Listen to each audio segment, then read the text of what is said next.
Fala galera, depois de ter falado no vídeo anterior sobre percepção subjetiva de esforço, hoje abordaremos aqui sobre frequência cardíaca dentro do treinamento. Fique ligado e confira aí as nossas informações do vídeo de hoje.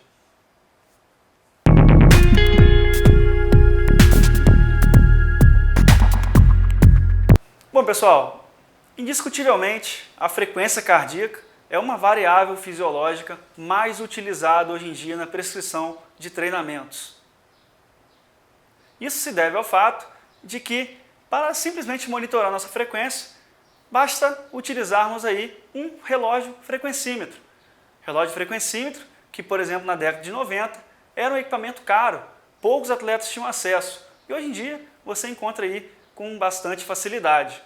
Eu, por exemplo, na década de 90, enquanto ainda era nadador, uma das formas de treinar aí pela frequência cardíaca era pegar justamente a média de batimentos nos intervalos das séries parado na borda.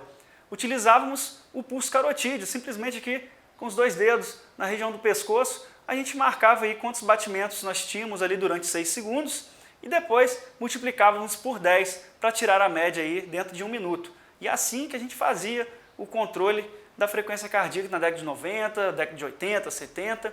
Isso aí muito antes da tecnologia invadir aí o mundo esportivo. Para utilizarmos a frequência cardíaca como referencial de treinamento, o primeiro passo é determinar a frequência cardíaca máxima do indivíduo. Essa frequência cardíaca máxima, ela varia de uma modalidade para outra, ou seja, no triatlon, por exemplo, a frequência cardíaca máxima da natação, ela vai ser diferente da do ciclismo, e do ciclismo vai ser diferente da corrida. Na natação, por exemplo, devido aí às forças da água sobre o corpo do atleta, a frequência cardíaca máxima é um pouco mais baixa. Já na corrida é onde atingimos uma frequência cardíaca máxima maior.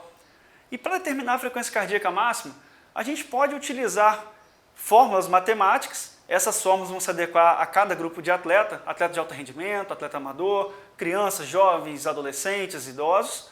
Ou também podemos utilizar a melhor forma, que é uma forma mais limitada, mas a melhor forma seria através de testes laboratoriais e ou testes de campo com um aparato científico e acompanhamento profissional. Aí sim, nós vamos ter uma fidedignidade muito maior.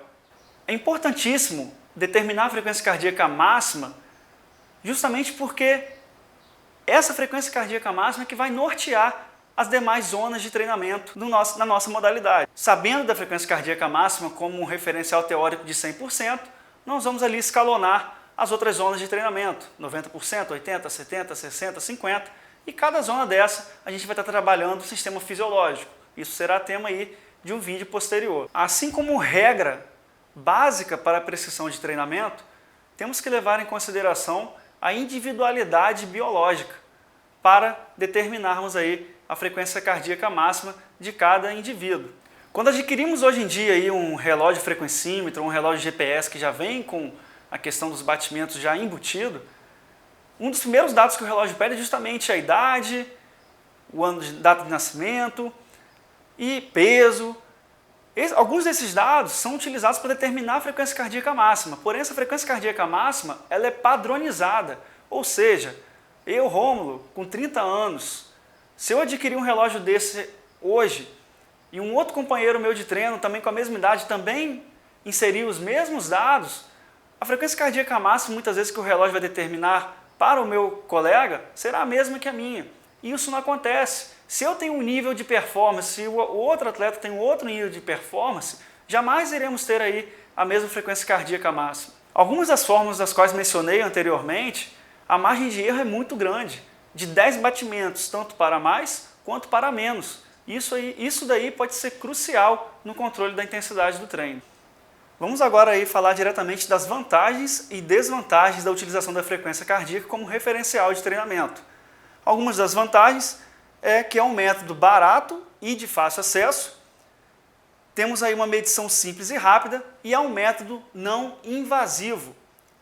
Hoje, com a facilidade que temos de adquirir relógios frequencímetros e GPS, conseguimos monitorar nossa frequência de forma muito mais fácil do que na época, por exemplo, do pulso carotídeo, que algumas pessoas se embolam. Então, é muito fácil você monitorar a frequência cardíaca nos dias atuais. Quais seriam as desvantagens? É que a frequência cardíaca muitas vezes ela pode subestimar ou superestimar o rendimento do atleta. Isso porque a frequência cardíaca ela é afetada por vários fatores externos, principalmente quando falamos aí de atleta amador, que tem questão do trabalho, da família e outras atividades aí além do treinamento, questões como hidratação, utilização de álcool, privação de sono, estresse, nível de ansiedade, o cara dormiu bem, dormiu mal, tudo, a umidade do ar, ali a temperatura ambiente, todas essas questões e outras além vão influenciar aí na questão da frequência cardíaca. Então a frequência cardíaca ela é um parâmetro, digamos que cardiovascular, ou seja, coração, circulação. Ela não é um parâmetro neuromuscular. Quando falamos de parâmetro neuromuscular, falamos sobre percepções, sobre sistema sensorial, sobre propriocepção, que falamos várias vezes aqui em diversos vídeos. Então, muitas vezes o que ocorre? O atleta, às vezes, ele não dormiu bem, consumiu um pouco de álcool ali na noite anterior, bebeu um pouco de vinho. Então, ele vai fazer o ciclismo na manhã seguinte e a frequência cardíaca dele está ali baixa, só que ele está sentindo aquela queimação, aquele peso nas pernas, aquela dor muscular ali na região do quadríceps e a frequência está baixa. Então, o que esse atleta vai fazer? Ele vai se manter ali dentro da zona de frequência, ele vai se manter na frequência, mas vai reduzir um pouco o ritmo para aliviar um pouco a dor. Às vezes o atleta está numa fase de treinamento pesada, em que ele não está tão veloz, então ele não consegue elevar tanto a frequência cardíaca dele, que nós precisamos elevá-la aí para dar, por exemplo, um sprint, um tiro de 1 km, e muitas vezes o atleta não consegue elevar essa frequência. Isso é um mau sinal? Muitas vezes não é. Então, isso acaba superestimando ou subestimando o atleta. Às vezes na prova dele ali, ele está se sentindo super bem, mas acontece, podem acreditar, às vezes a frequência cardíaca dele está alta. E se o atleta ele confiar apenas na frequência, ele vai acabar estragando um pouco da performance que ele poderia ter. Por isso da importância de fazer uma boa correlação da frequência cardíaca com a percepção subjetiva de esforço, porque muitas vezes a frequência cardíaca não vai estar batendo ali com a sensação de esforço que o atleta está tendo. Isso leva tempo, como eu falei no vídeo anterior? Leva. É preciso que o atleta tenha paciência para construir essas percepções. Mas, voltando a frisar, frequência cardíaca é excelente, é a variável mais utilizada, porém, não confie absolutamente nela. Você tem que fazer uma correlação com a sua percepção subjetiva de esforço. Muitas vezes, se confiarmos cegamente apenas aí na medição da frequência cardíaca, a gente vai ter uma falsa percepção e a gente pode jogar por água abaixo todo o planejamento que a gente fez ali para aquela prova, principalmente aí nas provas mais longas. Uma corrida aí de uma prova de meio Ironman, uma corrida de 21 km, depois de nadar e pedalar, por exemplo, às vezes a frequência cardíaca ela pode estar ali até baixa no início da corrida. Mas ali de uma hora para outra, no quilômetro 10, por exemplo, ela pode ter um crescimento muito rápido e drástico. Se o atleta achar que ele está super bem e acabar fugindo um pouco ali do seu ritmo. Então, a frequência cardíaca ela pode nos enganar, tanto para mais quanto para menos. Por isso que eu falei que ela pode superestimar ou subestimar o atleta. Diferentemente aí desses fatores externos, quando estamos aí no ambiente fechado, por exemplo, numa aula de spinning, controlar a frequência cardíaca já se torna muito mais fácil, obviamente. Então, atente-se a essas questões, não confie cegamente, não utilize a frequência cardíaca como parâmetro absoluto. Se você tiver aí como recorrer aí a testes laboratoriais, testes de campo, se você tiver uma equipe multidisciplinar te acompanhando, use e abuse dessa equipe.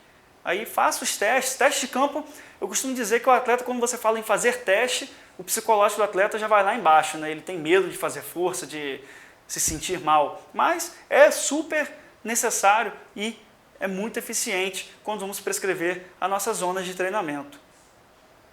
Bom, pessoal, hoje falamos aí sobre uma variável fisiológica de treinamento mais utilizada aí no mundo esportivo, a frequência cardíaca.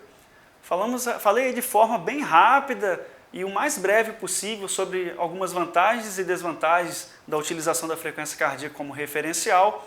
Então, apenas aí para fechar, frisando aqui, utilize a frequência cardíaca sim, utilize com sabedoria, faça a correlação com a percepção subjetiva de esforço e bons treinos aí. Curta aí nosso vídeo, siga nosso canal, quaisquer dúvidas, Se quiser trocar uma ideia, estarei à disposição e será um prazer conversar com cada um individualmente. Um abraço e até a próxima.